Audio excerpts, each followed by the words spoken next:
Commander 3 Van marked Staff Sergeant Daniel Akoy dead at 6:11 colony time, and she would spend the rest of her life regretting how little time she spent confirming it. The rival raid on Cassandra colony had gone, by every measure her own tactical staff could offer, better than expected. 40 colonists secured. The colony's small defense garrison, 12 soldiers strong, reduced within the first 11 minutes to 9 confirmed casualties, 2 surrenders and 1 soldier. The garrison's demolition specialist, found slumped against the perimeter wall with a chest wound her own medical scanner read as catastrophic. Blood loss well past the threshold her species' own physiology would have survived. It had been, by the host's own exacting standards, an unusually clean operation, executed with the practiced efficiency of a raiding party that had run this exact playbook 11 times before across 3 prior campaigns, and 3 Van had allowed herself, in the raid's immediate aftermath, a rare moment of genuine satisfaction watching her soldiers move through the colony's narrow streets with the calm, unhurried confidence of professionals who understood precisely how thoroughly they had already won. 3 Van had seen enough dead humans, across 3 prior campaigns, to trust her scanner's assessment without a second look. She logged him as the raid's 10th casualty, ordered his body left where it lay pending the garrison's formal surrender processing, and turned her attention to the considerably more pressing business of securing 40 hostages against a colony that outnumbered her own raiding party more than 3 to 1. It was, her own after-action report would later admit, the single costliest assumption of her career. Daniel Akoy had not, in fact, died at 6:11 colony time. He had come close enough that his own body's emergency systems had shut down everything not essential to keeping his brain minimally oxygenated, a survival response his combat medic training recognized, dimly, through a haze of pain and blood loss, as the same trick his own grandmother's stories describe surviving hypothermia victims pulling off in Canadian winters 2 centuries back. Bodies rationing what little warmth and blood pressure remained toward the organs that mattered most and simply, temporarily abandoning everything else. It was not a plan. It was not even, in the first several minutes, a conscious choice. It was simply what was left of him after the rival soldier's plasma round tore through the lower right quadrant of his chest, and it happened to look, to an alien scanner calibrated on 3 prior campaigns' worth of human casualties, exactly like death. He came back to something resembling consciousness roughly 90 minutes later, in the particular gray, disorienting way of someone surfacing from very deep water. And the first thing he understood, before he understood the pain or the cold ground beneath him, or the distant sound of rival voices moving through the colony's central square, was that nobody had checked on him since. 3 Van spent those same 90 minutes securing the colony's central administration building, converting it into a temporary command post from which she could process the surrendered garrison and begin the considerably more delicate work of establishing which of the 40 colonists held ransom value, and which were simply excess weight her raiding party would need to decide what to do with. She had commanded raids like this 11 times before, across a career that had made her, by rival reckoning, one of the host's most reliably efficient field commanders, and she moved through Cassandra colony's occupation with the same brisk, practiced confidence she had brought to every prior campaign, entirely unaware that 90 meters away, behind the colony's grain silo, a man her own scanner had certified dead was, very slowly, very painfully, beginning to move. The first rival soldier to die was a young private named Keswick Vorn, found 4 hours into the occupation at the base of the colony's water tower, his own sidearm still holstered, no sign of struggle, a single precise wound to the base of his skull that the host's own field medic would later describe, in a report 3 Van read 3 times before she fully absorbed what it was telling her. As delivered with the exact economical precision of someone who had killed silently before, and intended to do so again, without wasting a single unnecessary motion. An animal, her second-in-command suggested when the body was found. "This world has predators," the colonists mentioned. "No animal removes a sidearm's ammunition and leaves the weapon behind," 3 said, crouching beside the body with a coldness settling into her chest that she recognized, uneasily, as the particular fear that came from realizing a battlefield she believed fully secured was not secured at all. "Double the perimeter watch. I want every soldier paired, no exceptions, until we understand what is actually happening on this colony." What was actually happening, though 3 would not understand it fully for another 18 hours, was that Daniel Akoy, bleeding, badly concussed, operating on a body that any reasonable medical assessment would have already written off, had spent his first 4 conscious hours doing the only thing his training had ever really prepared him to do under conditions this catastrophic, which was to very slowly, very methodically, take stock of exactly what remained available to him and decide. With the particular grim clarity of a man who had already technically died once that morning, and found the experience considerably less final than expected, that he was not finished yet.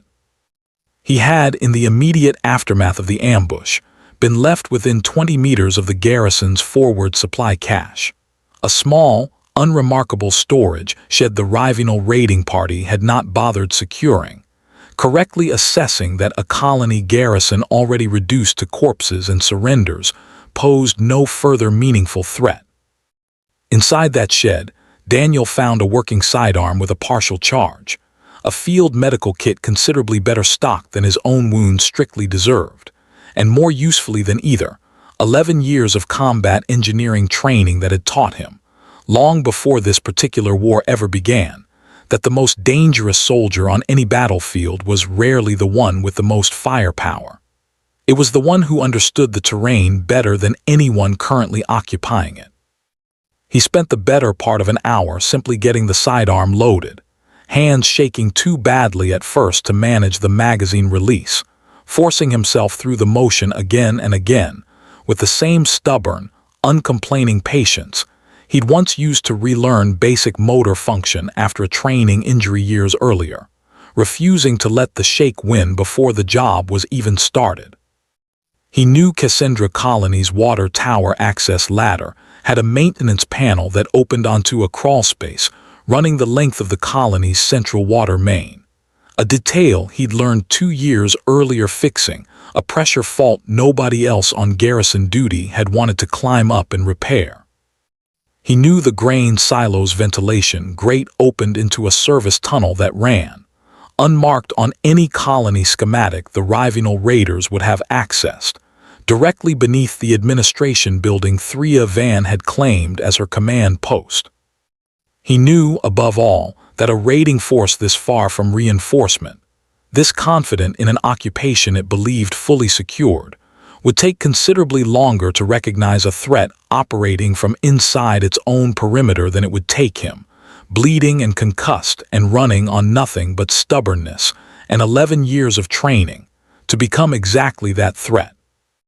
The second rival soldier died 9 hours into the occupation, in the grain silo's ventilation shaft, a wound the field medic's report described with the same unsettling precision as the first.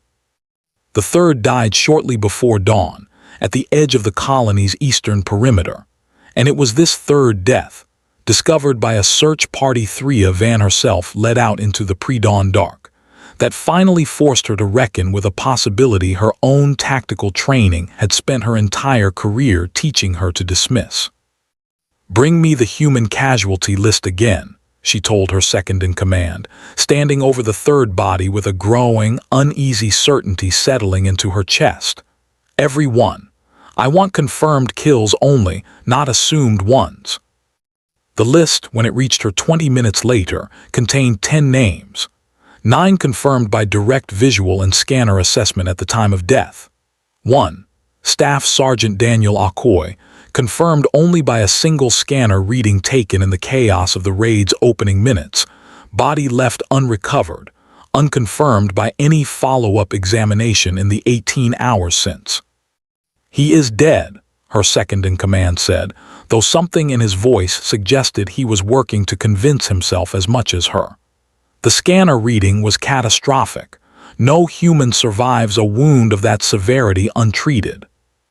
The scanner reading was taken 90 seconds after he was struck, in the middle of an active firefight, by a soldier who had 11 other casualties to process in the same span of time, Van said, and found, saying it aloud, that she already knew, with the particular sick certainty of a commander recognizing her own mistake too late to fully undo it, exactly what had actually happened to her missing 10th casualty. Get me his body. Now. Confirmed, this time, with my own eyes, or get me the man responsible for the fact that we cannot find it. They found neither that morning, nor the morning after. Daniel Akoy had by then relocated 3 times through the colony's service tunnels, rationing the medical kit's supplies with the same disciplined patience he'd applied to every other resource available to him, watching the rival occupation's confidence curdle, hour by hour, into something considerably more fragile, a raiding party of 31 soldiers, -3 and counting, increasingly unwilling to patrol alone, increasingly unwilling to sleep in anything but the tightest possible formation. Haunted by an enemy they could not locate and had, by that point, stopped being entirely certain was even human at all. Colonists are calling him something, Van's translator reported on the 3rd day of the occupation, relaying chatter overheard from the hostages held in the administration building's lower level. A word from their old religious texts. It translates, roughly, to the one who returns from the dead ground. They believe it, Commander. Some of them. I do not think they are simply attempting to frighten us. I think they genuinely believe their soldier died and has come back for exactly this purpose. I do not care what they believe, Van said, though the words came out with less conviction than she intended. I care that a raiding party 31 soldiers strong is being dismantled, one careless patrol at a time, by a single wounded man, and that in 3 days of trying, we have not once managed to locate him, confirm his position, or predict where he will strike next. Whatever the colonists choose to call him, I am rapidly losing patience with what my own soldiers have started calling him behind my back, which is considerably closer to the truth than either of us would like to admit. The confrontation, when it finally came, was not the ambush Van had spent 3 sleepless days bracing for. It was, instead, Daniel Akoy himself, exhausted, feverish, running on the very last reserves of a body that had been operating past its actual limits for the better part of 4 days, walking directly into the colony's central square at dawn on the 4th morning, weaponless, hands raised, and calling out, in a voice considerably steadier than his condition had any right to produce, for Van by name. I know you're looking for me, he said, as the rival perimeter guards, startled and considerably more frightened than their weapons suggested, converged on his position with the particular skittish caution of soldiers who had spent 3 days assuming this exact moment would end very differently. Figured I'd save everybody the trouble of finding out the hard way. I'm done, Commander. I've got maybe an hour of standing left in me, if that, and I'm not gonna spend it hunting your people through tunnels when I could spend it talking instead. You want to know why I did what I did the last 3 days? Or you just want to know if I'm actually finished causing you problems? Van emerged from the administration building herself, against her own second-in-command's urgent, whispered objection, and studied the man standing in the square with an expression that her own soldiers would later describe, in accounts that spread through the host's officer corps for months afterward, as something considerably closer to respect than the fury the moment seemed to demand. Both, Sergeant, she said, though I suspect the first answer explains the second more thoroughly than either of us has time for. Fair enough, Daniel said, swaying slightly, catching himself against the square's old stone well before continuing. Short version. You left 40 of my people in that administration building, and I figured somebody had to make sure you didn't decide at some point in the next few days that hostages who weren't worth the trouble of feeding were hostages you'd rather not keep. I couldn't fight 31 soldiers head-on, wasn't stupid enough to try. But I could make 31 soldiers real reluctant to sleep, real reluctant to patrol alone, real reluctant to do anything except sit real still and wait for reinforcements that I happen to know, from listening to your own people's radio chatter for the past 3 days, weren't actually coming for another 11 days minimum. Figured I could buy my colony 11 days of you being too scared to do anything reckless to the hostages. Looks like I got about 4. I'm out of tricks, Commander, and pretty much out of blood too, so I figured I'd rather end this looking you in the eye than get found dead in a tunnel somewhere, without ever having a chance to ask you straight what happens to those 40 people now.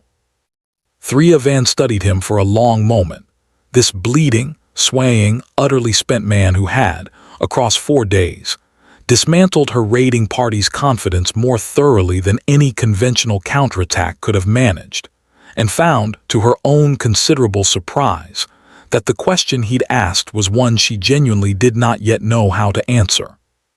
"You have cost me 3 soldiers, Sergeant," she said, "and a great deal more sleep than I care to admit. I would be well within my rights, by every standard my own host holds, to have you executed where you stand." "You would," Daniel agreed. "Wouldn't even really blame you for it. But I don't think that's actually why you walked out here yourself instead of sending your second to handle it. I think you're the kind of commander who wants to look at the thing that scared your whole raiding party for 3 straight days and decide for yourself whether it was actually worth being scared of, or whether you just got unlucky with one stubborn soldier who happened to know his own colony better than you did. And for what it's worth, Commander, I think it's mostly the second one. I'm not some kind of unkillable ghost your people have started calling me. I got real lucky a scanner misread me in the chaos of a firefight, and I spent every hour after that making the absolute most of luck I didn't expect to get twice. That's not a ghost story. That's just a man who wasn't ready to let 40 of his own people get left alone with soldiers who might decide, on a bad day, that hostages weren't worth the trouble anymore." It was 3 Van's own report, filed 9 days later once Cassandra Colony's Earth defense reinforcements finally arrived, and the rival raiding party withdrew under a hastily negotiated ceasefire that traded the colonists' safe release for the host's unmolested retreat. That would become, in the years that followed, one of the most widely studied documents in the host's own military academy. Cited specifically for the Section 3, Van herself insisted be included over her superior's objections, that it painted her own campaign in an unflattering light. "I certified this soldier dead based on a single hurried scanner reading," she wrote, "taken under combat conditions by a medic managing 11 simultaneous casualties. And I did not once, in the 18 hours that followed, order a direct confirmation of that reading before turning my full attention to the considerably easier task of processing his colony's surrender. This error cost the host 3 soldiers, 4 days of a badly compromised occupation, and very nearly cost us the entire raid's objective. I do not offer this account to excuse my own failure of diligence. I offer it because I believe every officer who reads this report should understand precisely what a wounded, determined human being is actually capable of once an enemy makes the mistake of assuming his fight has already ended. It has not ended, in my direct experience, until considerably more evidence exists than a single instrument reading taken in the heat of the moment it was recorded. I would ask this host's future field commanders to remember that lesson considerably more thoroughly than I remembered it myself, on a colony called Cassandra, against a soldier who was, by every reasonable measure available to me at the time, already dead. Daniel Akoy survived his wounds, though the recovery took the better part of a year, and he would tell the story himself, when asked, with considerably less drama than the version that eventually circulated through rival military academies under 3 Van's own careful, self-critical account. "People keep wanting it to be some kind of miracle," he told a visiting Earth defense historian, 2 years after Cassandra, sitting on the same colony's rebuilt perimeter wall, with the particular tired patience of a man who had told this story enough times to recognize exactly which parts people actually wanted to hear. It wasn't a miracle. I got hit bad, and I got lucky a scanner misread it, and then I spent 4 days doing exactly what 11 years of training taught me to do, which was use every advantage I actually had left instead of wasting time wishing I had the advantages I didn't. I wasn't trying to be a ghost story, ma'am. I was just trying to buy 40 people enough time to still be alive when help finally showed up. Everything else is just what happens when somebody decides, real specifically, exactly what they're not willing to let go of, and then refuses to stop moving until that thing's actually safe.